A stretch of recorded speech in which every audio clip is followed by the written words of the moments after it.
안녕하십니까. 매주 월요일부터 목요일 9시부터 10시죠. 수익이면 수익, 투자 아이디어면 아이디어. 자, 모든 걸 다 가져갈 수 있는 시간 EJ 이재필입니다. 네, 안녕하세요. EJ의 이강무입니다. 반갑습니다. 자, 지금 그 속보가 하나 나온 네, 거 저희가 같죠? 방송하기 딱 예. 시작 전에 러시아, 우크라이나 5차 협상에 대한 속보가 하나 나왔습니다. 근데 내용은 안 나왔죠, 지금. 네, 저도 이제 방송 들어가기 전에 딱 확인했던 것이라서 일단은 헤더라인에는 4시간 만에 협상을 그러니까 그 회의가 마쳤다.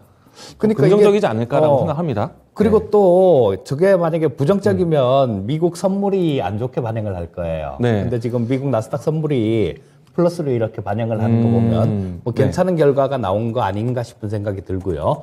자, 뭐 이렇게 되면 시장에는 좀 긍정적인 플러스 요인들로 작용을 할 수 있다라고 그렇게 보시면 좋을 것 같고요. 자, 그러면 뭐 지금까지 또 투자했던 뭐 그런 부분들도 약간은 변경이 필요한 뭐 그런 부분들도 있을 수 있겠네요. 자, 뭐 이강정과 네. 어제 네. 갤럭시아 머니트리 같은 거 말씀해 주셨잖아요. 네. NFT죠. 근데 네. 그런 쪽은 뭐 변동 없이 그냥 쭉 괜찮게 좋게 보면 되는 거죠. 오늘 사실 어제 저녁에 이 시간에 이야기 드리고 난 다음에 다음 날인 오늘 하루 만에 크게 올라가긴 했는데 네, 뭐 아직까지는 뭐 윗꼬리가 좀 크게 나와서 다시 한번 또 지켜봐야 되지 않을까라고 생각을 합니다.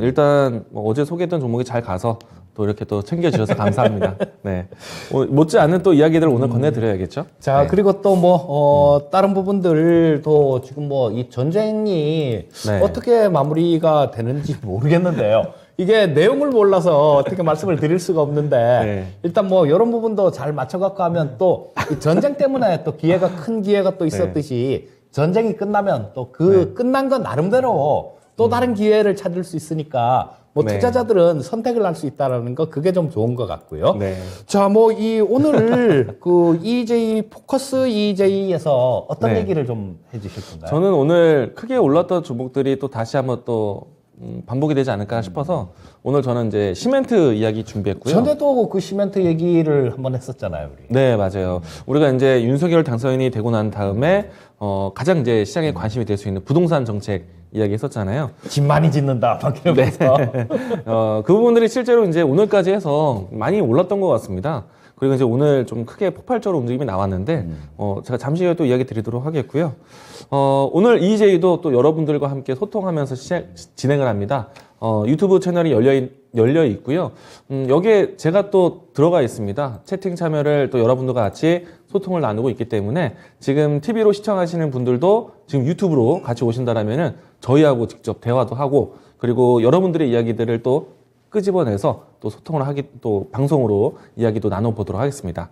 그리고 요거는 이제 제가 하나 좀 재밌는 이야기인데 제가 이 접속한 아이디가 예. 이 프로필 재밌는 프로필로 사진을 올렸습니다.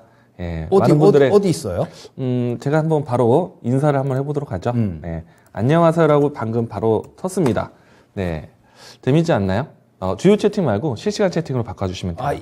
이걸 또 눌러야 돼. 네, 네. 실시간 채팅으로. 일단 제가 이재필 전문가님보다는 조금 더 능숙하게 좀 채팅 대화하고요. 이런 네. 거를 유튜브를 다음에 이제 이재필 전문가님이 좋아할 수 있도록 제가 찍어는 봤는데 내가 유튜브 네. 영상을 찍고 뭐 유튜브 운영은 해봤는데 네. 댓글은 나는 전혀 안 달아봤으니까 어때요? 이런 제가 분들은 인사를 했는데 자 어느 거죠? 무쌤. 네. 무쌤 이게 접니다. 무쌤이 어디 있어?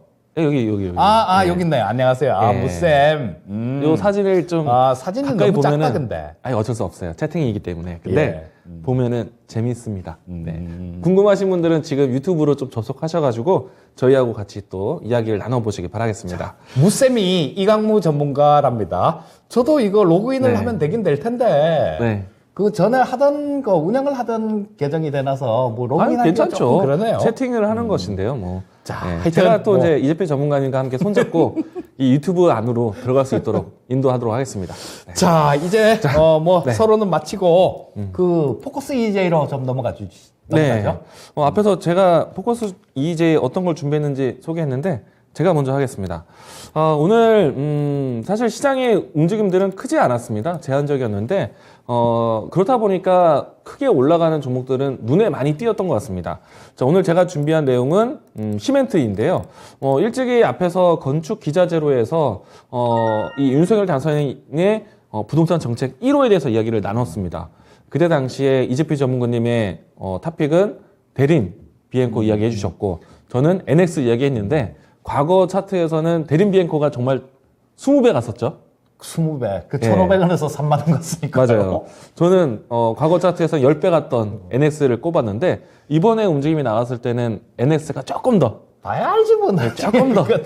지금 어떻게 알아요? 네, 여전히 이제 건축 기자재는 좀 그러니까. 저는 좋게 보고 있는데 전문가님도 일단 보고 많이 짓잖아요. 많이 지면 그렇죠. 많이 들어가는 거지. 그럼 실적 좋아지는 거고 그럼 주가는 올라가는 거죠. 네.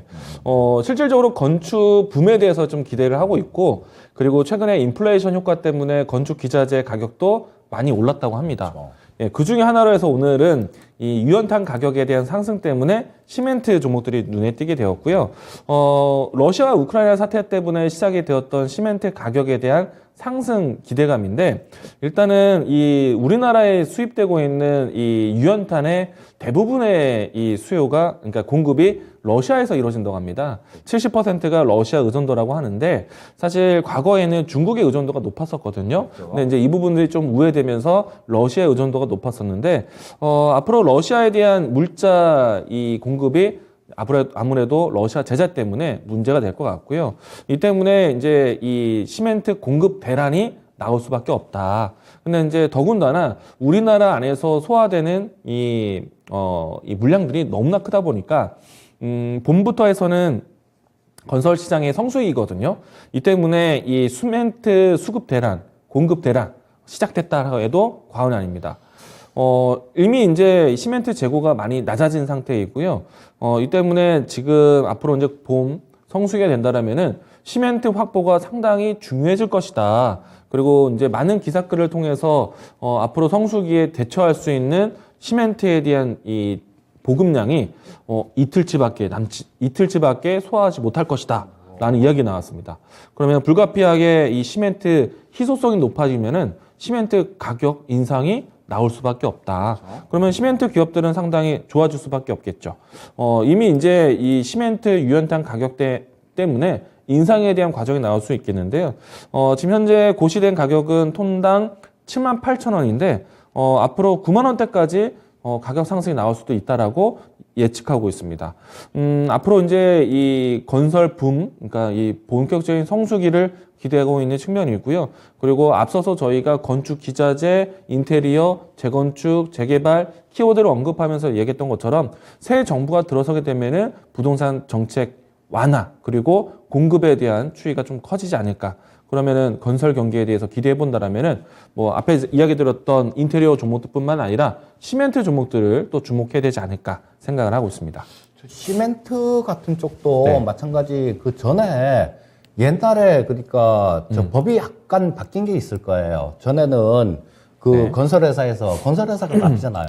값이니까 네. 납품받은 가격에서 조금 올리려면 그렇게 힘들었는데 네. 뭐 가서 좀 올려주세요 막 이렇게 되게 네. 많이 좀 이렇게 네. 하고 네. 그러면 뭐 다음번부터 올려줄게 막 이런 식으로 그랬었는데 적어도 그 저 원자재나 뭐 이런 거에 가격에 연동해 갖고 네. 그렇게 하는 걸로 좀 저 법이 조금 바뀌었을 거예요. 그래서 맞아요. 뭐 저런 쪽도 시멘트 같은 쪽도 네. 예전처럼 그렇게 뭐 하청업체라고 일방적으로 당하지만 않고 뭐 이제는 큰 소리를 좀 목소리를 낼 때는 낼 수도 있으니까 네. 뭐 저런 쪽하고 그럼 레미콘 같은 쪽도 괜찮겠네요. 제가 사실은 지난번에 건설 기자재 이야기했을 때 저는 레미콘 기업을 또 유진기업. 추천을 했었거든요. 유진기업. 오늘 일단은 비교를 한번 해보겠습니다. 오늘 강했던 종목이 고려 시멘트 주가인데요. 주가 차트를 보시게 되면은 최근에 이 바닥권에서 움직임이 상당히 빠르게 진행이 되었습니다. 이 종목을 보시게 되면 오늘 대량의 거래량이 유입이 돼서 상승세를 좀 보였고요. 최근에 바닥권에 대비해서 움직임을 본다라면은 한 50%, 70% 사이의 변동이 나왔습니다. 근데 이제 제가 EJ를 통해서 추천했던 종목이 있는데요. 유진기업 추천을 했습니다. 이 종목도 오늘 거래량이 유입이 되었고요. 고려 시멘트만큼의 폭발력은 아니었지만은 꾸준하게 오름세를 보여주고 있습니다. 그래서 유진기업을 보고 함께 하셨던 분들은 뭐 지금도 수익이 안정권이신데 조금 더 보자라고 이야기 드리고 싶고요. 제가 이때 당시에 설명드렸을 때도 가장 탑픽 종목은 고려 시멘트지만 그렇죠. 이미 출발이 된 상태였기 때문에 후발 이제 다음 종목으로 안정적인 종목으로 유진기업을 좀 이야기 드리기도 했습니다. 이게 종목들이 보게 되면 우리가 될 수 있으면 추천할 때 네. 안정성도 같이 이렇게 생각을 맞아요. 해서 이 시간에 추천하잖아요. 네. 근데 뭐 수익률만 따졌다라면 아마 우리 시청자님들 뭐 좀 진짜 좀 안 좋은 얘기로 하면 물리든지 말든지 이렇게 하면 수익률은 더 크게 낼 수 있는데요. 그래서는 네. 또 안 되잖아요. 우리는 내가 못 사는 종목은 추천도 안 한다. 자, 네. 이런 모티브로 추천을 하고 있죠. 아, 저도 그렇게 하고 있거든요. 그렇죠. 예, 이재필 전무님도 추천했던 종목들 보시게 되면은 사실 바닥을 많이 선호하십니다. 바닥을 막 기고 있는 종목들. 그러니까 거기서 네. 좀 매수를 해야 네. 손절을 쳐도 네. 최소한의 손절을 칠 수 있고 맞아요. 또 수익이 나면 크게 날 수 있거든요. 네. 그러니까 뭐 수익은 길게 손실은 짧게 이게 주식의 기본이니까 네. 뭐 그런 데 충실해서 뭐 말씀드리기 때문에 고려 시멘트 같은 게 네. 옛날부터 끼는 좀 있었어요. 저거는 네. 예전에는 어떻게 움직였었냐 하면 그 강원도에 네. 지금 이번에도 산불 크게 났는데 맞아요. 예전에도 산불이 되게 크게 난 적이 있었거든요. 2000년대 초에. 근데 그때 본사가 강원도에 안 있다는 이유로 저게 막 움직였었던 그런 기억이 있는데 하여튼 끼는 이게 좀 있는 그런 회사죠. 불과 얼마 안 되지 않았잖아요. 그죠? 2000년대 네. 초에 아, 그랬을 2000년대 거예요. 말씀하신 거구나. 내가 태백지점 있을 때니까. 그때 옆에 삼척지점이 있는데 네, 그쪽에 네. 근처에서 불났다고 막 네. 그랬었으니까. 네. 저 같은 경우에는 고려 시멘트를 기억하는 게 우리가 이제 문재인 정부 처음 시작하고 난 다음에 1년쯤 되었을까요? 예타 면제 사업을 크게 그렇죠. 대거 예. 준비했잖아요. 이 때문에 건축 기자재 종목들이 크게 보이기도 했었는데 당시에 이제 대부분의 예타 면제 사업이 터널이라든지 아니면 도로 이런 이 도로 시설이다 보니까 시멘트가 가장 중요했고 이 또 이제 아스팔트 그리고 아스콘 이런 것들을 좀 소개를 많이 했던 기억이 납니다. 그리고 이게 또 정권별로 이렇게 보면 민주당 정권 같은 경우는 네. 뭘 이렇게 좀 많이 안 져요. 아 그래요? 그리고 이 네. 저 지금 이제 여당이 될 네. 국민의힘 같은 경우는 그 네. 전신부터 보면 뭐 네. 이렇게 4대 강도 하고 막 그랬잖아요. 아 맞죠, 맞죠. 그러니까 네. 그런 부분들이 좀 있으니까 그런 부분들도 아마 좀 참고를 해서 보시면 좋을 것 같습니다. 가장 쉬운 일자리 창출은 아무래도 건설이기 그렇죠. 때문에 아무래도 일자리 창출 노력이라든지 그리고 특히나 지난해까지 해서 부동산 대란이 있다 보니까 요번에 윤 당선인도 이 공급 250만 호 기대해 보셔도 좋지 않을까 이번에 생각합니다. 아마 집값 못 잡으면 다음번에 정권 또 바뀔 것 같아요. 한번 기대해 보셔야죠. 그러니까 예. 또 바뀔 것 같으니까 이번에는 아마 네. 모든 걸 다 바쳐서 아마 집값 잡고 네. 그렇게 네. 하지 않을까 싶은 생각이 듭니다. 그러면 그만큼 또 건설주들에 대한 관심이 그렇죠. 많이 나올 수밖에 없지 네. 않나라고 생각을 합니다. 그다음 뭐 건자재 뭐 이런 것들 인테리어들도 네. 뭐 시작해갖고 시멘트, 건자재, 뭐 마루, 합판 뭐 이런 것들까지 네. 싹 다 이렇게 한번 쭉 로테이션으로 쭉 도는 뭐 그런 흐름이 나올 가능성이 굉장히 높겠네요.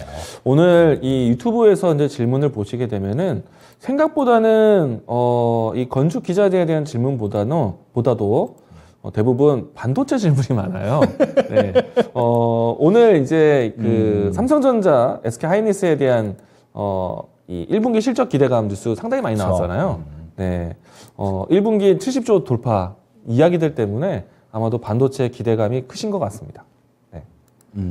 오늘 반도체 종목 좀 보셨나요? 아니요, 반도체 쪽은 안 보고 지금 요즘은 이제 저는 좀 이따가 말씀드리겠지만 네. 조금 단기적으로 이렇게 신경 써야 될 부분들이 조금 있어서 네. 뭐 전에 지금 지난주에 네. 지난주였었죠 아마 지난주 네. 초 정도였었나? 네. 저 싸이월드 관련되는 뭐 그런 쪽을 미리 좀 이렇게 말씀을 드렸잖아요. 어, 그래서 뭐 최근에 그거도 NH 복스 추천주 하셨는데 그렇죠. 너무 잘 NHN 움직여요. 복스도 네.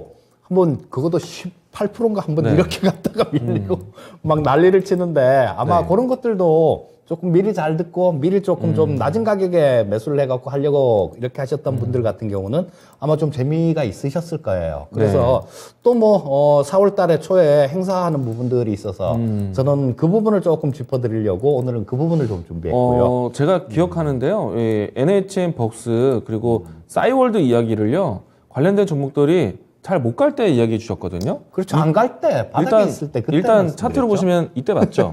그렇죠. 예. 그러면은 직접 한번 포인트를 다시 한번 봐주시죠. 일단 NHN 지금 복스. 지금요? 싸이월드 얘기하셨으니까. 네. 잠시만요. 아, 이거 옆으로 자꾸 새는데. 예, 뭐 다음 이야기 또 하시면 되죠. 지금 마침 또 자, 유튜브 요거는- 질문도 많이 쌓여 있습니다. 예, 이 NHN 벅스 같은 경우는 그 싸이월드의 배경음악이요. 네. 그러니까 뭐 저 이강무 전문가가 전에 저한테 또 이렇게 물어봤던 기억이 나는데 그 배경음악에 뭘 해놨었냐고. 네. 그 제가 이정현 노래 와를 해놨었던 것 같거든요. 하도 오래돼갖고 지금 가물가물한데. 네. 근데 그런 것들 음원들을 이용을 하려면 또 돈을 내야 되잖아요. 네. 근데 뭐 그런 것들을 저 싸이월드하고 같이 이렇게 음원을 공급하는 그런 계약을 체결했거든요. 네. 그러니까 싸이월드가 이렇게 네, 좀 소개해 주셨던 타이밍이 기가 막힙니다. 네. 한번 왜냐면은 이거 한번 예. 알려드리고 싶어요. 네. 미리 뭐 이쯤에서 좀 주식은 네. 떨어질 때 그때 조금 안 좋을 때 그리고 손절을 최소한으로 칠 수 있을 때 그때 말씀 네. 좀 사는 게 맞거든요. 네. 아마 그때가 이때쯤 아니었나 싶은 생각이 이쯤 어디쯤 아니었나 제가 싶은 생각이 기억하는 들어요. 그 시점입니다. 예, 이쯤 어디쯤 아니었나 싶은 생각이 드는데 요걸 뭐 좀- 알려드리고 싶어서 제가 한번 더 여쭤봤죠. 네. 에이 쑥스럽게 뭘 기가 막히지 않나요? 근데 이런 부분들이 네. 그런 부분 아까 말씀드렸듯이 그런 것들을 생각을 한 겁니다. 뭐냐 하면 자 이게 122평선 근처잖아요. 그렇게 되면 매수를 해서 만약에 뜻대로 안 됐을 때 이 물리는 뭐 그런 부분들이 나오게 되면 자 이 122평선을 깨고 내려가서 조금 안 좋은 모습이 나오더라도 그렇게 큰 손실을 안 입고 빠져나올 수 있거든요. 그런데 뭐 한 2, 3주 뒤에 그 싸이월드 같은 뭐 그런 것들이 좀 오픈되는 그런 부분들이 기다리고 있다라면 주가는 빠지기보다는 위로 올라갈 확률이 훨씬 더 많죠. 그리고 뭐 주가 끼도 있는 종목이니까 탄력도 좀 붙을 수 있는 그런 부분들이니까요. 네. 네. 자, 일단 뭐 그래서 요거는 좀 뭐 저 보유하고 계신 분들 같은 경우는 지금 이제 이번 주 토요일 날 4월 2일이 이번 주 토요일 날입니다. 네. 일단 상황 봐서 뭐 조금 좀 이제는 좀 털고 나올 때 지금 이제 다음 수요일이잖아요. 네. 이게 재료가 노출되면 또 이렇게 내려치는 수가 있으니까 네. 뭐 이제는 조금 관심권에서 조금 빼는 예, 그런 게 좋지 않을까 싶은 생각이 차익 들고요. 실현 준비를 하자. 예, 일단 네. 뭐 상황 봐서 차익 실현을 조금 하시면 좋을 것 같고 다음 주 정도에 만약에 이게 또 재료 노출 뭐 그래갖고 좀 이렇게 좀 안 좋은 모습이 나오거나 그렇게 되면 또 싸이월드가 네. 얼마나 사람들이 할지 모르겠어요. 저는 일단 전문가님 저는 안 할 계획이거든요. 짧게 좀 해주세요. 저는 안 할 계획이니까 자 일단 그런 부분들 좀 예, 체크를 하시면 좋을 것 같습니다. 네. 자, 일단은 지금 저희가 아까 이 얘기 안 한다니까 그래서 짧게 좀 해주세요. 길어지니까. 예.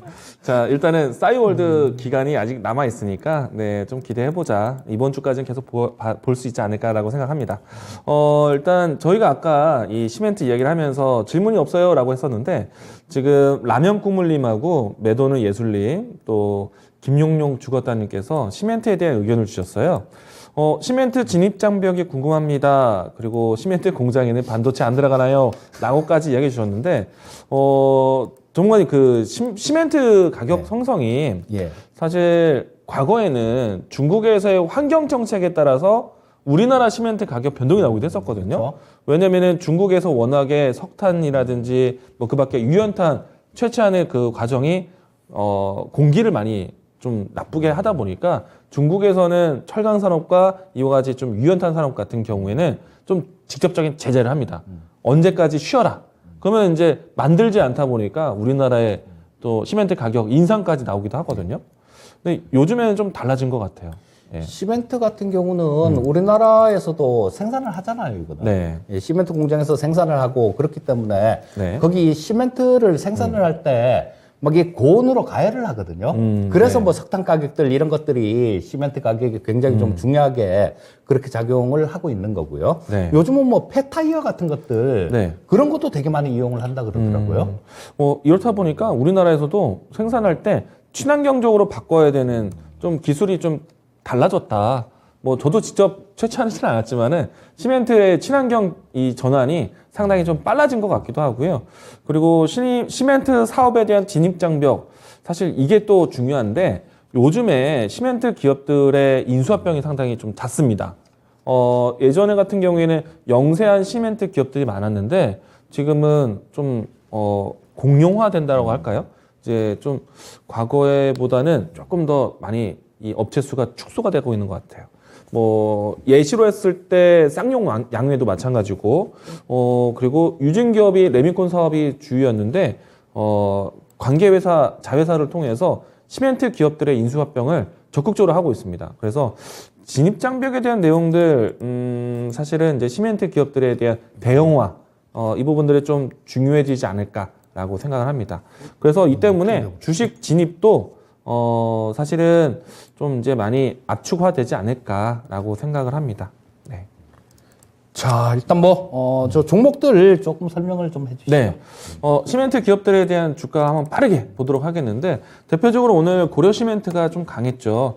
일단 이 종목은 오늘 보시게 되면은, 최근에 연중 고점, 지난해 연중 고점에 위치해서 윗꼬리가 다시 연출되긴 했는데, 오늘 장에서 가장 대장주 역할을 했었던 가장 탄력적인 종목 중에 한 종목입니다. 그래서 이 종목이 지금은 빠르게 돌파한다라고 말씀드릴 수는 없지만은 추세는 계속해서 유지되면서 지난 이 박스권에 대한 돌파는 계속해서 좀 지지해주지 않을까라고 생각을 합니다. 그래서 고려시멘트를 좀 염두에서 보자. 뭐 기준선이 될 수 있는 탄력적인 종목이다라고 이야기 드리겠고요. 성신양해가 조금 전 이야기 드린 것처럼 M&A 가능성에 대한 뉴스가 나옵니다. 유진기업이 대표적인 주 회사이고요. 동양을 통해서 성신양해에 대한 지분을 매입했다는 소식 때문에 인수합병에 대한 관심이 있는 종목이다라는 거 참고하셨으면 좋겠습니다. 아세아 시멘트인데요. 이 종목도 지금 신고가 형태에서 진행되고 있는데 이 종목 같은 경우에 최근에 이 액면분할을 결정을 했습니다. 그래서 4월달 이 초에 주식 거래 정지가 됩니다. 이 부분들 때문에 시장에 대한 기대감이 형성되어 있는데 유동성에 대한 부분들이 좀 풀릴 것 예상을 하고 있습니다. 그리고 제가 이야기 드렸던 유진기업. 이 종목은 레미콘 기업인데 지금 시멘트에 대한 재고가 굉장히 없는 상태. 왜냐하면요. 확보된 시멘트들도 좀 굳어가고 있답니다. 그러면은 이 굳어가는 것에 대한 좀 뭐랄까 레미콘에 대한 기술이 좀 필요하고 레미콘에 대한 접근성이 굉장히 중요하십니다. 그러면은 우리나라 가장 큰 시장 분포되어 있는 레미콘 사업체는 유진기업이 가지고 있기 때문에 꾸준하게 장기적으로 보셔도 괜찮겠다라고 이야기 드리겠습니다. 자, 탑픽 하나 좀 꽂아주시죠. 역시 가장 탄력적인 종목인 고려시멘트가 탑픽 종목이 되지 않을까. 그러면은 시멘트 관련된 종목들을 좀 보셨을 때도 고려시멘트에 대한 주가 향방에 따라서 대응하시는 눌림목이라든지 반등의 타이밍을 같이 보셨으면 좋겠다라고 정리해 보겠습니다. 자, 일단 주식 투자를 하다 보면 되게 많이 조금 헷갈리고 그럴 때도 있는데요. 그럴 때는 좀 크게 이렇게 보면 답이 나올 때가 많거든요. 지금 정부에서 크게 뭘 하려고 하느냐, 네. 또는 세상이 큰 틀에서 봤을 때 어떻게 바뀌어갔느냐, 이런 부분들을 먼저 이렇게 좀 생각을 하고 그 안에 세부 종목들을 이렇게 찾았을 경우에는 실수가 그렇게 크게 나타나지가 않는 경우가 많은데요. 네. 자, 이 시멘트나 건자재 이런 부분들도 지금 정부에서, 차기 정부에서 하려는 그런 사업이니까 꼭 좀 관심을 가지면 좋겠다. 이런 생각이 듭니다. 이재필 전문가님이 보시는 시멘트가 아니어도 건축기자재 관심 있는 종목이 있으신가요? 일단 건자재 같은 경우는 다 좀 관심이 있어요. 다 좀 관심이 있고 네. 그런 것들 목재 가격이 굉장히 많이 올랐잖아요. 목재 가격이 맞아요. 그럼 러시아 쪽이 지금 이 얘기하면 또 길어지는데 그냥 탑픽 종목만 얘기하시면 되잖아요. 그걸 얘기를 설명을 해야지 이게 얘기가 이렇게 돼가니까 자꾸 옆으로 세면 안 되니까. 네. 최근에 이제 이재필 전문가님이 조림 산업 목재 가격 상승 때문에 이건 산업이라든지 그리고 이 한솔 홈데코너라든지 이런 포인트를 잡아주셨습니다. 자, 그러니까 이런 부분들은 지금 시간도 많이 좀 지나갔는데 이거 해야 되는데 그런 부분들 잘 보시면 돼요. 러시아가 전 세계 목재 한 20% 정도를 차지합니다. 산림이. 그렇기 때문에 그쪽 때문에 이 목재 가격도 굉장히 많이 올랐어요. 그래서 좀 두루두루 이렇게 다 걸치는 거 그런 걸 보려면 이건 홀딩스나 이런 걸 보시면 될 거고 합판 같은 것들, 마루 같은 것들 이런 거를 보시려면 이건 산업을 보시면 될 거고요. 그런 쪽으로 이렇게 보시면 좋을 것 같습니다. 이건 그룹을 관심 있게 보신다. 꼭 기억하겠습니다. 자, 그리고 시간이 좀 많이 지났는데 조금 말씀을 드리도록 하겠습니다. 전문가님의 이제 포커스 EJ. 자, 지금 이제는 때때로 우리가 신경을 써야 될 부분들이 있죠.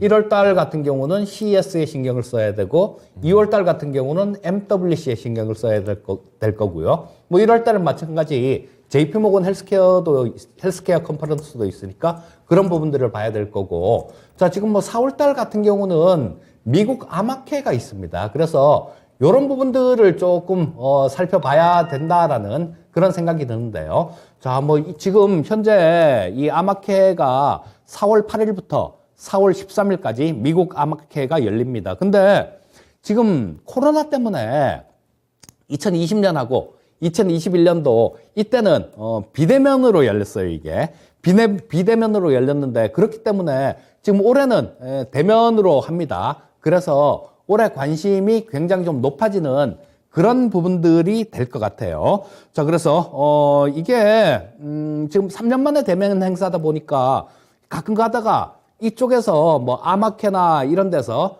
저런 것들 기술 이전들 뭐 이런 것들도 가끔 나오기 때문에 지금 뭐 오랜만에 하는 거기 때문에 조금 기대를 갖고 있는 그런 상황이고요. 저 뭐 미국 종양학회하고 뭐 이런 쪽에서 종양학회는 또 따로 있죠. 6월 달에 또 합니다. 자, 그거하고 AACR 뭐 이런 쪽에서 좀 바이오 기업들이 좀 등용문으로 작용을 하는 그런 경우가 굉장히 많습니다. 그래서 올해 같은 경우는 3년 만에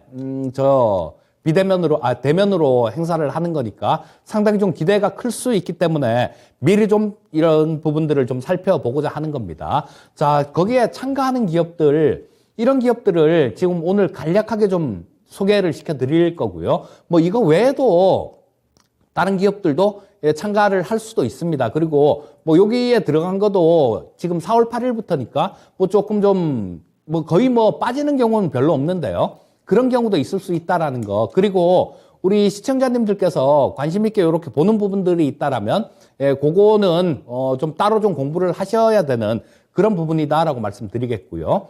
이 AACR 같은 경우는 거의 초기 임상 단계, 그리고 전임상 요런 쪽들 초기 때 약품들 요런 것들을 주로 이렇게 다루는 그런 학회입니다. 자, 그래서 뭐 임상 2상, 3상 뭐 이런 것들은 없어요. 초기 단계라는 거 뭐 그런 부분들 좀 말씀드리고 싶고요. 자, 제일 처음에 말씀드릴 종목은 유한양행이 뭐 그쪽에 좀 참가를 합니다. 그래서 이 유한양행은 이중항체 면역항암제예요. YH32367이네요. 요거를 전임상 단계를 여기서 지금 공개를 합니다. 자, 뭐 유한양행 같은 경우도 조금 밑에서부터 이렇게 올라오는 모습들이 차트도 마찬가지 62평선 저항선을 조금 뚫어놓고 그 위에서 조금 버티고 있는 그런 모습입니다. 자, 그리고 또 한미약품도 여기에 출전을 하고요. 자, 이 한미약품 같은 경우도 표적항암제죠. 자, 요런 거 HM97662 요것도 전임상입니다. 자, 그래서 이 한미약품하고 유한양행 같은 것들, 우리 큼직한 그런 기업이죠, 우리나라에서. 자, 요 두 개가 거기에 참여를 하고요. 또, 여러 가지 회사들이 좀 참여를 합니다. 자, 그리고 ABL 바이오도, 여기에 참여를 해요. 자, 이 LBL 바이오는 이중항체, 면역항암제, ABL103, ABL105, 자, 요거에 또 전임상 실험에 대한 부분들, 요런 부분들을 발표를 하게 돼 있습니다. 자, 그 다음에는 ABL 바이오하고 네오이문텍도 있죠. 자, 이 네오이문텍도 마찬가지, 면역 항암제입니다. 자, NTI7. 근데, 자, 요게, 인터루킨인데, 며칠 전에 어제 굉장히 좀 흔들리는 그런 모습이 나왔어요. 이 네오이문텍이. 뭐, 이유는, 미국 쪽에서 있는 회사가, 마찬가지 인터루킨, 요건 I7이고, 그건 I1이죠. 근데, 임상 3상에서 실패를 했다라는 그런 뉴스가 나와서 어제 굉장히 좀 심하게 흔들리는 모습이었는데요. 자, 그런 부분들은 조금 참고를 할 필요가 있습니다. 자, 그래서 NTI7에 대해서 전임상 한 건하고 병영 전임상 한 건, 이래서 뭐 두 건에 대해서 발표를 하게 예정이 돼 있는 상태고요. 자, 그다음에 저 레고캠 바이오도 합니다. 자, 요거 레고캠 바이오는 표적 항체 약물 접합제 ADC라 그러죠, 요거. 자, 요거 또 ACB84죠, 요거. 이게 참 이름도 되게 어려워요. 되게 어렵습니다. 자, 요것도 마찬가지 전임상에 대한 부분들 요런 거를 발표를 할 거고요. 또 상장된 지 얼마 안 된 종목이죠. 자, 요 바이젠셀이라는 종목. 예, 여기서도 마찬가지로 CAR-T 치료제죠. VRCAR. 자, 실험관 내 효능 평가를 여기서 보고를 하게 됩니다. 근데 요 바이젠셀 같은 경우는 상장된 지가 그렇게 크게 오래되지 않은 종목인데요. 자, 신나게 지금 두들겨 맞았습니다. 신나게 두들겨 맞고 조금 머리를 이렇게 좀 들려고 그러는 모습들이 나오고 있는 그런 상황이다라고 보시면 될 것 같고요. 자, 그다음에 브릿지 바이오 테라퓨틱스라는 종목이 있습니다. 자, 요것도 마찬가지로 AACR에 참여를 하는데요. 4세대 비소세포 폐암 치료제 BBT207에 대해서 전임상 실험을 합니다. 전임상 실험에 대한 부분들, 이런 부분들을 그쪽에서 학회에서 보고를 하게 예정이 돼 있고요. 그래서 거의 뭐 실험실이나 전임상 뭐 이런 단계의 거를 거기서 지금 얘기들을 하는 겁니다. 자, 그리고 또 ST큐브라는 종목도 참여를 하는데요. 자, 이 ST큐브 같은 경우는 참 옛날에도 좀 되게 좀 끼가 있었던 그런 종목이에요. 우리 황우석 박사 아시는 분들 아실 겁니다. 그 줄기세포 관련해 갖고 엄청나게 시끄러웠었는데 그때 황우석 관련주로 엮어서 또 굉장히 좀 크게 이렇게 움직였던 그런 종목이기도 합니다. 즉 한마디로 얘기하면 쉽게 얘기하면 끼는 있는 종목이다 이렇게 말씀드리는 거예요. 자, 요거는 면역항암제죠. HSTC810에 대해서 전임상 발표를 하게 예정이 돼 있습니다. 자, 그리고 에이비온이라는 기업도 있죠. 이 에이비온은 요것도 마찬가지 표적항암제예요. ABN501에 대해서 전임상 발표가 있습니다. 자, 또 굉장히 이게 몇 종목 꽤 많아요. 10종목이 넘습니다. 자, 그래서 지노맨 컴퍼니도 참여를 하는데요. 자, 이 지노맨 컴퍼니는 요것도 마찬가지 면역항암제입니다. 거기에 대해서 또 전임상 실험에 대해서 면역항암제 전임상 실험 요거를 발표를 하고요. 또 지노맨 컴퍼니 외에 또 파맥신이라는 종목도 지금 요거는 뭐 어제하고 뭐 상당히 좀 끼 있게 그렇게 움직이고 있던데요. 이 파맥신도 면역항암제입니다. PMC309에 대해서 전임상 실험 결과를 거기서 또 발표를 하게 돼 있고요. 자, 그리고 앞타바이오 요거는 조금 좀 많이 들어보신 그런 분들도 계실 겁니다. 요거는 혈액암 치료제 임상 일상 설계 디자인에 대해서 발표를 하게 됩니다. 자, 그리고 마지막 종목이 되겠네요. 티온바이오가 요것도 이중 저의 항암제 TU-2218에 대해서 전임상 실험을 발표를 하게 그렇게 예정이 돼 있습니다. 요게 4월 8일부터 4월 13일이기 때문에 뭐 그런 부분들 기억을 하신다라면 지금부터 시간이 조금 있죠. 시간이 좀 있으니까 충분히 살펴보고 대응을 하실 시간이 되기 때문에 오늘 말씀을 드리는 겁니다. 네, 알려주신 바이오 종목들만 나열해도 이번에 아마케 상당히 또 관심이 좀 모아질 것 같습니다. 뭐 대부분 항암제 기업들을 알려주셨고요. 아마케니까요. 네, 특히나 이제 그 면역 항암제에 대한 이야기들이 많이 담겨져 있는데 4세대 항암제에 대해서 조금 더 설명 가능할까요? 자, 네. 제가 바이오 네. 쪽 같은 경우는 그렇게 많이 관심을 갖고 있지는 않는 그런 섹터라서요. 자, 뭐 1세대 네. 같은 경우는 그냥 네. 폭탄을 쾅 터뜨리는 거죠. 네, 폭탄을 맞아요, 쾅 터뜨리는 거고 2세대 항암제 같은 경우는 표적 항암제. 네. 그러니까 그 암세포만 찾아서 맞아요, 공격을 맞아요. 하는 거 그런 부분일 거고요. 저 3세대 항암제 같은 경우는 면역 항암제죠. 네, 맞아요. 자, 그리고 4세대 항암제 같은 경우는 뭐 저런 것들 다른 부분들도 있을 수 있겠지만 저런 것들 이 병용해갖고 네. 어떤 면역 감문 치료제들 뭐 이런 것들하고 병용을 해갖고 그렇게 좀 항암제를 만드는 거 뭐 네. 그 정도로 알고 있거든요. 네, 뭐 저도 뭐 같은 내용이고요. 뭐 1세대 항암제가 그렇죠. 화학항암제인데 모든 세포들을 또 사멸을 시키다 보니까 폭탄 터뜨리는 거죠. 그렇죠. 예. 정상 세포까지 많이 뭐랄까 이제 사멸되기 때문에 후유증이 좀 많이 남고 또 표적 항암제는 암세포만 직접 타격인데 4세대 항암제가 이런 겁니다. 이제 3세대에서는 우리 몸에 원래 있었던 면역 활성 세포를 좀 더 활성화해서 암세포를 같이 공격하는 거고요. 4세대 같은 경우에는 암세포도 결국에는 정상세포에서 영향을 공급받는 거거든요.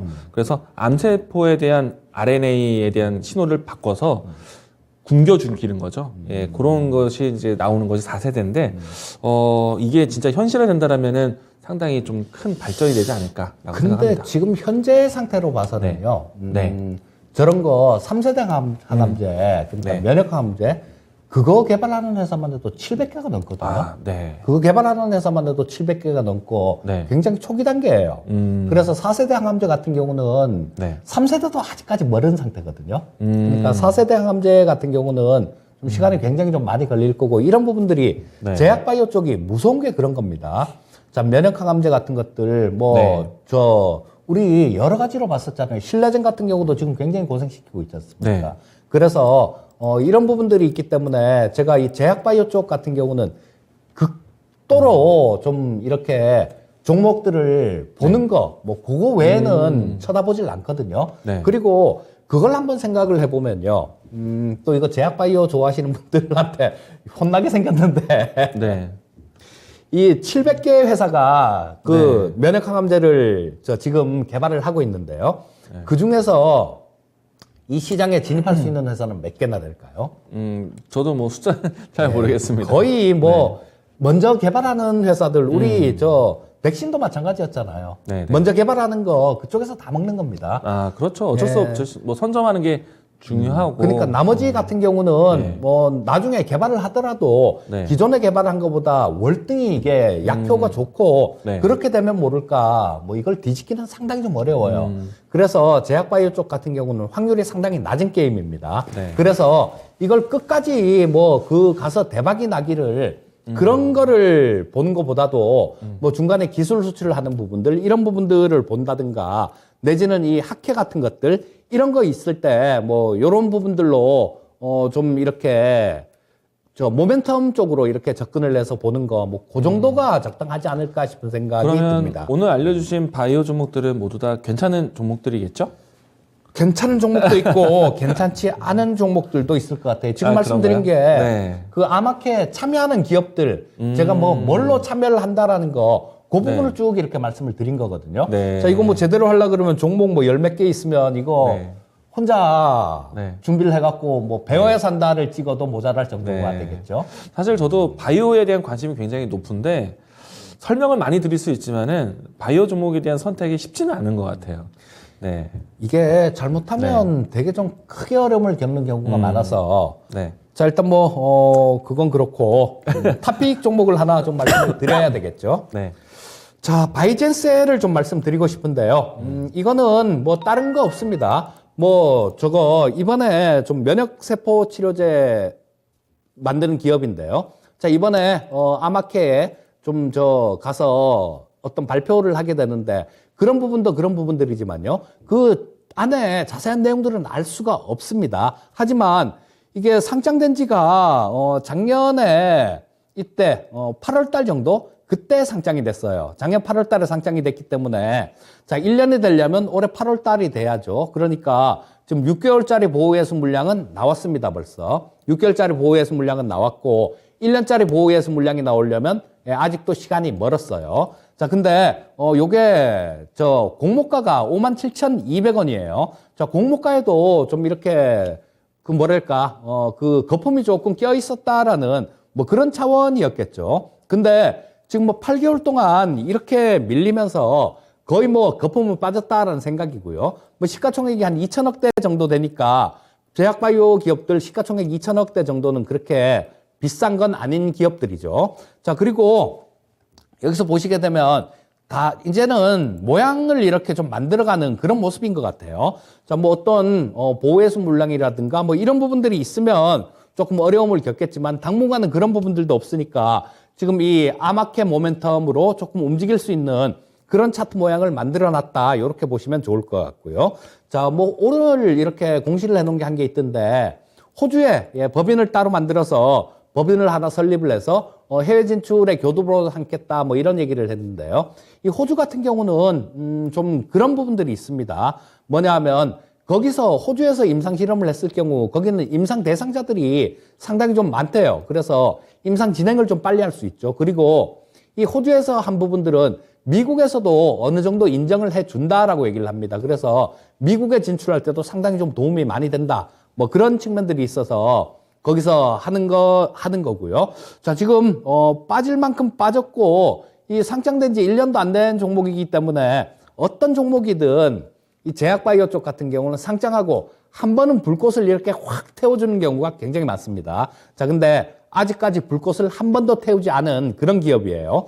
뭐 저기서 아마케에서 조금 좋은 그런 얘기라도 나오는 날에는 그쵸, 좀 확 이렇게 움직일 수 있는 그런 끼도 갖춘 그런 모습도 이렇게 만들어 놓은 그런 차트다라는 생각이고요.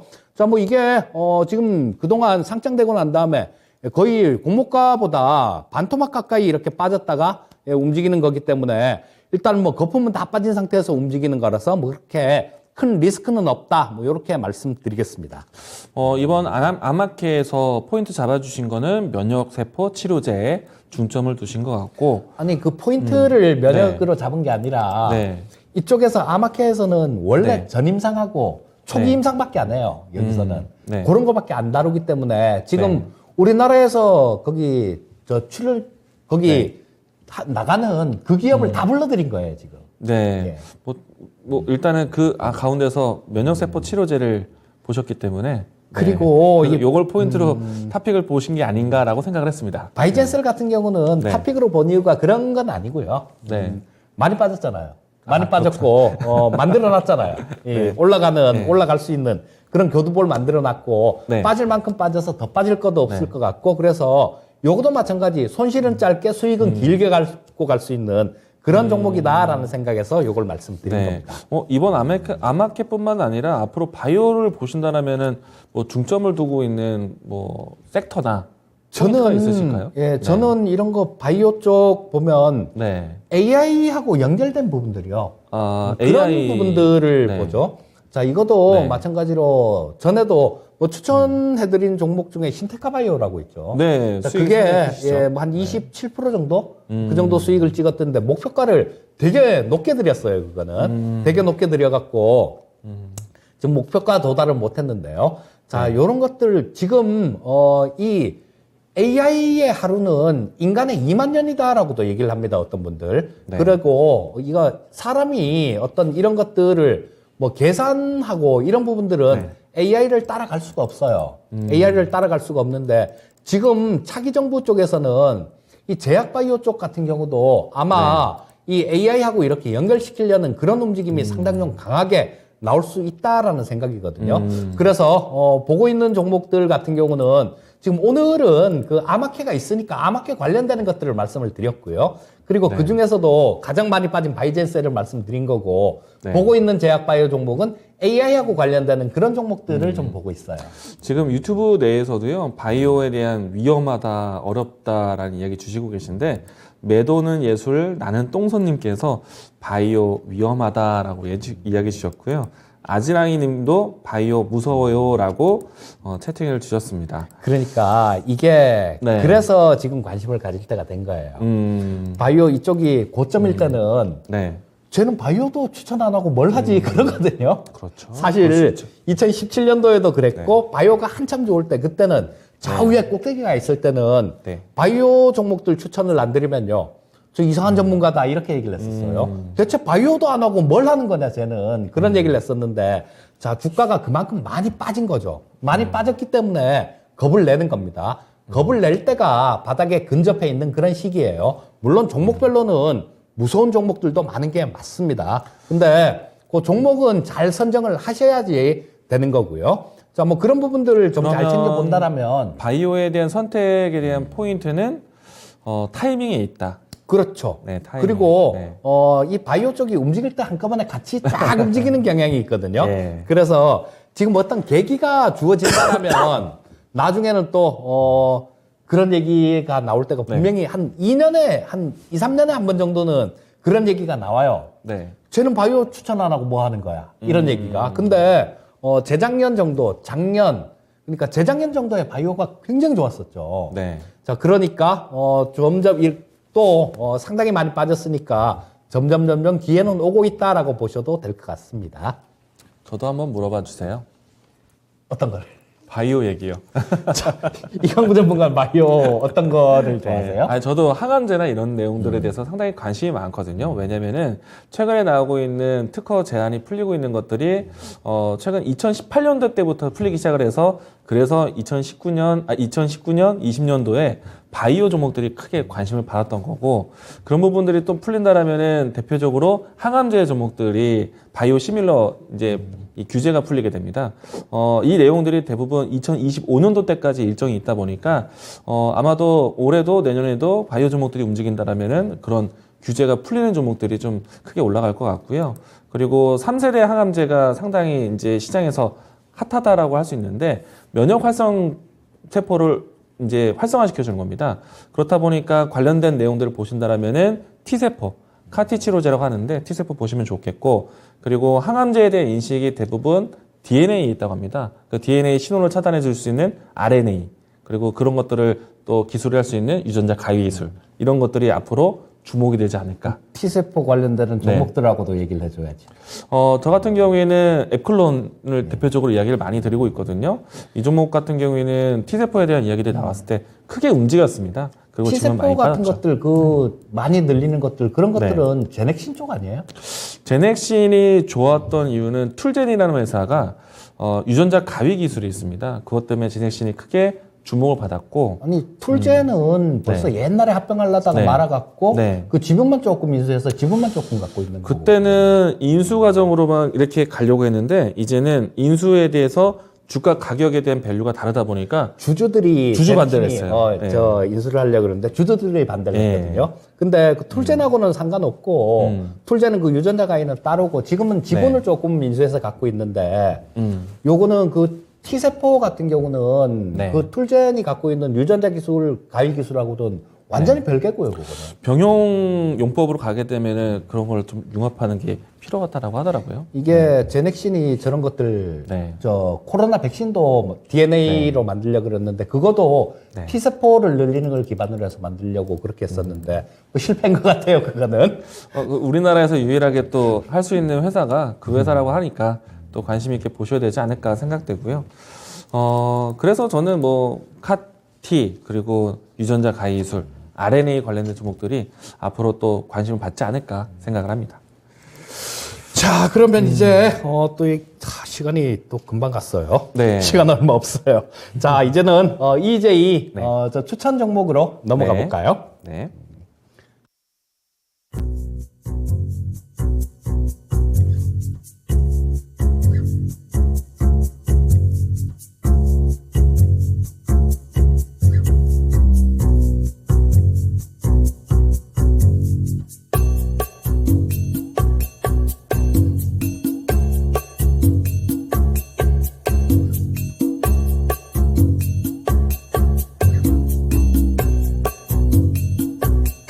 네, 오늘 제가 준비한 종목은 인선 ENT입니다. 앞서서 이 건축 기자재에 대한 이야기를 건네드렸을 때 투자에 대한 생각에 대한 아이디어를 폐기물 이 기업들도 주목받을 수 있다. 특히나 재개발, 재건축에 대한 이슈가 있다라는 거는 결국에는 기존에 있었던 지역을 허물고 새롭게 개발하는 거기 때문에 건설 폐기물에 대한 처리 기업인 인선 ENT도 관심 있게 보자라고 얘기 드렸습니다. 오늘 같은 경우에는 시멘트에 대한 관련된 건축 기자재가 크게 관심을 받았고요. 그리고 앞서서는 NX라든지 대림 비엔코 등등과 함께 리모델링 관련된 종목들이 주목을 받아왔습니다. 리모델링에 대한 키워드 자체가 결국에는 건설 폐기물이 나올 수밖에 없기 때문에 건설 폐기물 관련된 종목들도 앞으로 이제 시장에서 실적 개선에 대해서 상당히 유리하지 않을까라고 생각이 되고요. 그렇게 보면은 업계에서 가장 시장 점유율이 높은 인선 ENT를 최선호주로 보자라고 이야기 드리겠고요. 이 기업 같은 경우에는 최대 주주가 IS 동서입니다. 건설 부분을 담당하고 있고요. 그리고 자회사인 인선 ENT를 통해서 환경 부분, 그러니까 폐기물 처리에 대한 사업까지 수직 계열로 해서 시너지도 기대해 볼 수 있다라는 것. 시장 진입이 상당히 유리하다라고 할 수 있겠죠. 자, 이 종목 같은 경우에는 모멘텀 앞으로 이 부동산 정책에 대한 완화, 재개발, 재건축에 대한 키워드가 나왔을 때 주목받을 수 있겠다 이야기를 드리겠습니다. 자, 꾸준하게 볼 종목이라고 생각이 되고요. 앞서서 건축 기자재 종목들에 대한 관심이 한 차례 지나간다라면은 폐기물 관련된 종목들의 움직임도 따라올 것이다라고 생각을 합니다. 자, 주가 차트를 보면서 가격 전략 보도록 하게 되는데요. 자, 지난해 연중 고점을 보이고 난 다음에요. 꾸준하게 사실 하향 추세를 보였습니다. 지금은 이 주가가 어느 정도 가격 지지 받으면서 멈췄다라고 할 수 있겠고요. 여기서부터 비추세로 해서 박스권 그리고 있는데, 가격적으로 했을 때 11,700원, 12,000원 선 돌파된다라면은 이제는 추세 전환으로 보셔도 괜찮겠다라고 보시면 되겠습니다. 자, 이 종목에 대한 접근은 시초가 이야기 드리겠고요. 박스권에 대한 가격 돌파를 예상을 해봅니다. 그리고 1차적인 목표가는 다음 박스권 상단인 13,500원 제시하겠고요. 손절 라인 때는 1,500원 제시하겠습니다.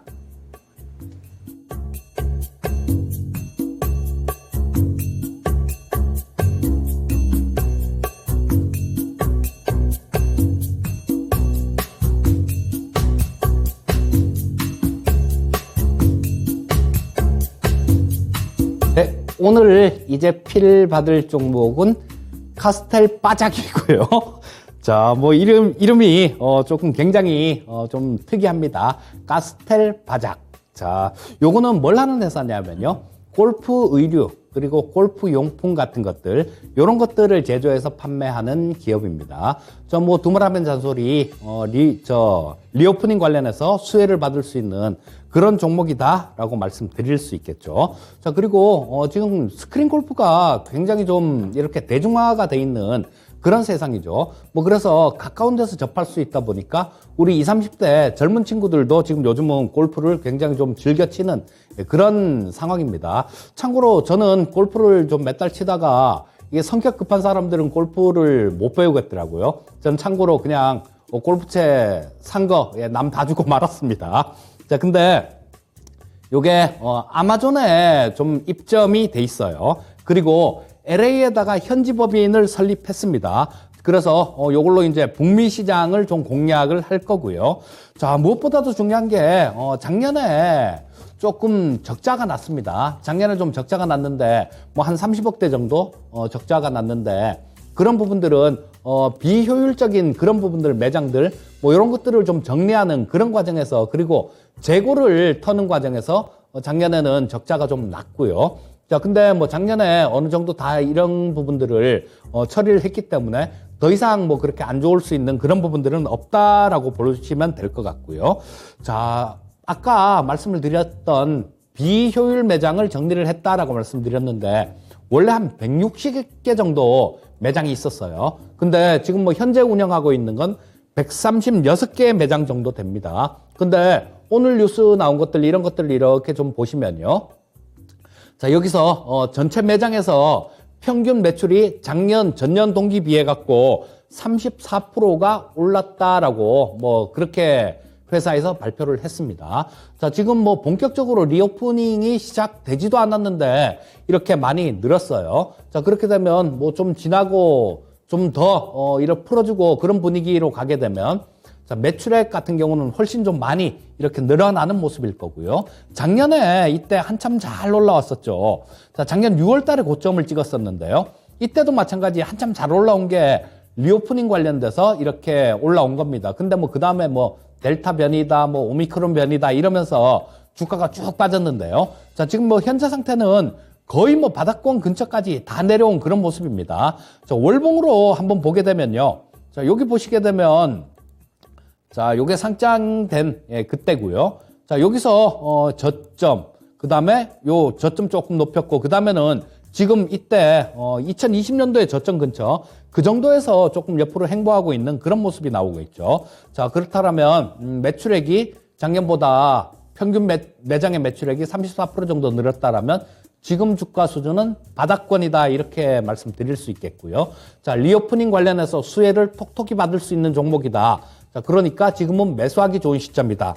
이렇게 말씀드릴 수 있을 것 같습니다. 자, 일단 뭐 매수가는 내라팀 시초가로 하시면 좋을 것 같고요. 자, 목표가는 조금 크게 드리겠습니다. 이것도 지금 현재 오늘 종가가 9,330원 정도인데요. 자, 목표가는 15,000원, 손절가는 8,500원 제시해 드리겠습니다. 오늘도 이 유튜브를 통해서 여러분들하고 대화를 많이 했는데요. 뭐 자주 올려주시는 분들도 계시지만은, 처음 오시는 분들도 적극적으로 대화 참여하셔도, 좋습니다. 예, 어려워하지 마시고, 많은 분들 참여해 주시기 바라겠고요.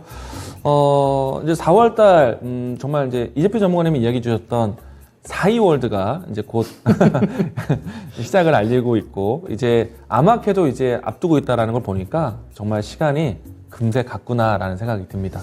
이거를 일단 네. 이런 쪽에 몰입을 네. 하시라는 얘기가 아니라요. 이런 행사가 이렇게 있으면 그 행사에 따라서 모멘텀을 받을 수가 있으니까 미리 그 행사 같은 것들, 뭐 일정 같은 것들, 이런 거를 챙기신 분들 같은 경우는 뭐 그렇게 길지 않은 시간에도 좀 좋은 수익을 얻을 때가 많기 때문에 이런 것들을 미리 말씀드리고 관련주들을 말씀드린 거고요. 자, 뭐 오늘도 시간이 금방 지나갔네요. 자, 늦게까지 시청해 주셔서 감사드리겠고요. 자, 편안한 저녁 시간 되시기 바라겠습니다. 감사합니다.